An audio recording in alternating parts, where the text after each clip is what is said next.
এই যে আমাদের টিকটক খিচুড়ি আপা কিন্তু এই যে আমাদের জেলা পরিষদের সামনে কিন্তু আইসা পড়ছে। কি অবস্থা? ভালো আছেন? আয়া পড়ছেন না? কি লইছেন আজকে? সাদা পোলাও। আর এটা কি মুরগি? দেখে মুরগির রোস্ট রান্না করে নিয়ে আইছে ঝোল দিয়া, একদম কালারটা তো পুরো একদম কড়া কালার। ঠিক আছে, যে মাসাল্লাহ, যাই হোক আমাদের টিকটক খিচুড়ি আপা কিন্তু এখন ওই যে এখান থেকে আমাদের জেলা পরিষদ মার্কেটের সামনে এখন বসছে দুপুরের খাবার নিয়ে। আজকে প্যাকেজ কয় টাকা করে? 100। এই যে 100 টাকা করে বিক্রি করতেছে। যাক মাশাল্লাহ। কবে আসছেন? আজকে 2 দিন, মানে গতকালকে আসছেন। যাক, এই যে আমার টিকটক খিচুড়ি আপা কিন্তু এই যে এখানে আইসা পড়ছে। দেন তার আজকে খিচুড়ি নিয়ে আসেন, আজকে মোরগ পোলাও নিয়ে আসছে। যদি খেতে হয় অবশ্যই কিন্তু আমাদের জেলা পরিষদের সামনে আসবেন।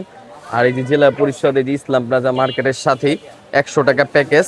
তো আজকে প্রচুর পরিমাণ বৃষ্টি হয়েছে, এলাকা প্রচুর পরিমাণ গ্যাদারিং হয়ে গেছে। তো বেশি কিছু বললাম না। তো টিকটক খিচুড়ি ব্যাপার, আপনারা আজকে মোরগ পোলাও খেতে আসবেন, উনি এখন দুপুরের খাবারও নিয়ে আসছে। ঠিক আছে, খিচুড়ি ব্যাপার যদি এরকম মজাদার মোরগ পোলাও খেতে হয় তাহলে যে আমার জেলা পরিষদের সামনে আসতে হবে। আর ভিডিওটি ভালো লেগে থাকলে সবাই লাইক কমেন্ট শেয়ার করে দেবেন। সবাই ভালো থাকবেন, আল্লাহ হাফিজ।